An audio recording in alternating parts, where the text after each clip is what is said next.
Party भी नारा दे रही है कि जय बापू जय भीम। जिस पार्टी ने बाबा साहब अम्बेडकर तो लिख के गए हैं कि मेरे रास्ते में सबसे ज्यादा रोड़ा पैदा करने वाली पार्टी जो है कांग्रेस पार्टी, वो पार्टी आज जय बापू जय भीम का नारा दे रही है। तो सपना तो नहीं आया इनको।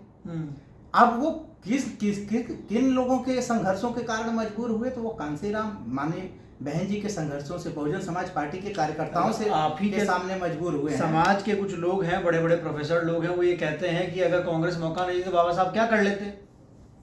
भाई ऐसे प्रोफेसर को मैं चैलेंज करता हूँ, जो भी दलित प्रोफेसर, दलित इंटेलेक्चुअल, जो भी जिनको ये गफलत है कि कांग्रेस की सरकार के कारण ही दलितों का उद्धार हुआ है, वो अपनी पूरी जो जहाँ से भी सीखा है उसके साथ आके लाइव बहस कर सकते हैं।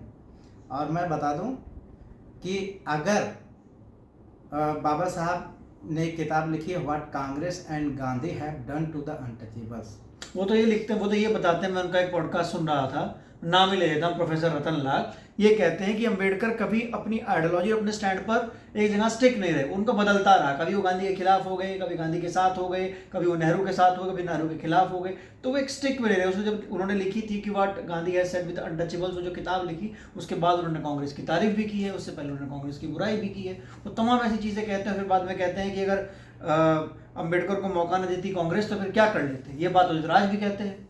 देखिए, इन लोगों को ये नहीं पता है कि क्या कांग्रेस बाबा साहब को मौका देने के लिए, जब बाबा साहब अम्बेडकर खुलना जासूर से जीत के आए थे, तो खुलना जासूर जो पार्टीशन का नॉर्म था उसके तहत तो उसको भारत में रहना चाहिए था, लेकिन नेहरू ही वो प्रोग्रेसिव लीडर थे जिन्होंने खुलना जासूर को उन्होंने पाकिस्तान में भेजा। क्यों भेजा? क्योंकि बाबा साहब वहाँ से जीत के आए और बाबा साहब को पाकिस्तान भेजने का काम किया। लेकिन इन लोगों को इतिहास सही से नहीं पता है। बाबा साहब अम्बेडकर के साथ जब ये जाती हुई तो बाबा साहब अम्बेडकर इसके बाद लंदन गए और लंदन में prime minister, leader of opposition और सारे बड़े बड़े नेताओं को उन्होंने धमकी दी।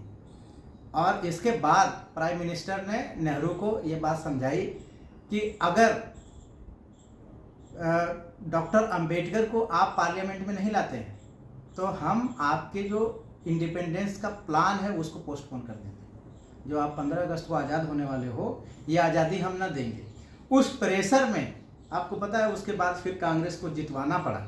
ये कोई बाबा साहब को जितवाने के लिए उन्होंने नहीं अपने आदमी को जो है रिजाइन किया था।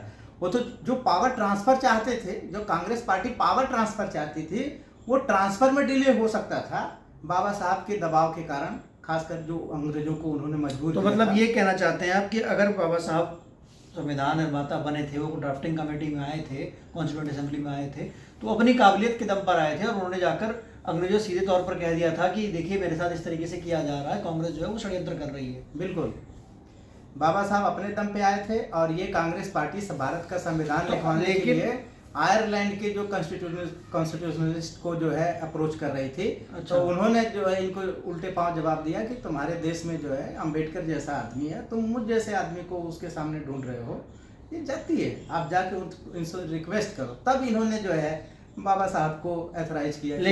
लेकिन हम देखें तो जो कांग्रेस है वो तो दो रिपल्सिव विचारधाराएं जो है बापू और भीम को आपस में मिलाने में लगी हुई है। राहुल गांधी पूरा जहां देखते हैं वो दलित मसीहा बनने की कोशिश करते हैं। वो तो यहाँ तक भी कह देते हैं कि Kanshiram is nothing without Dalit constituency. देखिए, राहुल गांधी तो मुझे लगता है कि कहने की ज़रूरत नहीं है, action speaks louder than word. तो कहने से ज़्यादा जो है उनका कंडक्ट ही बताता है कि वो एक इमेच्योर पॉलिटिशियन है। राहुल गांधी कैसे कह सकते हैं आप? उनके पास 100 सीटें हैं। भाई, राहुल गांधी जैसा लीडर जब तक रहेगा तब तक भारतीय जनता पार्टी सत्ता में आबाद रहेगी। तो ये राहुल गांधी की इमेच्योरिटी का ही क्या है आउटकम है कि भारतीय जनता पार्टी। अगर राहुल गांधी मैच्योर है तो आप लोग मैच्योर बन के भाजपा को हराइए ना। देखिए, वो काम चल रहा है और बहुत जल्दी ही आपको अगला इलेक्शन में ये नतीजा मिल सकता है कि भारतीय जनता पार्टी की बोरिया बिस्तर जो है बहुजन समाज पार्टी बांधते हैं। वो तो ये कहते हैं कि आप लोग गठबंधन में नहीं आए, आप लोग अकेले चुनाव लड़े, आप लोग बी टीम हो गए भाजपा की, आपकी वजह से बीजेपी 16 सीट हमसे ज़्यादा जीत गई। अगर आप गठबंधन में होते तो ना जीत पाती। तो गठबंधन में क्यों नहीं गए आप लोग? भाई, मैं तो ये कहता हूँ कि इस देश में 184 सीटें हैं जहाँ पे केवल दलित और मुस्लिम इकट्ठे वोट दे दें तो बीजेपी की कोई ताकत नहीं जो उसको जिता सके।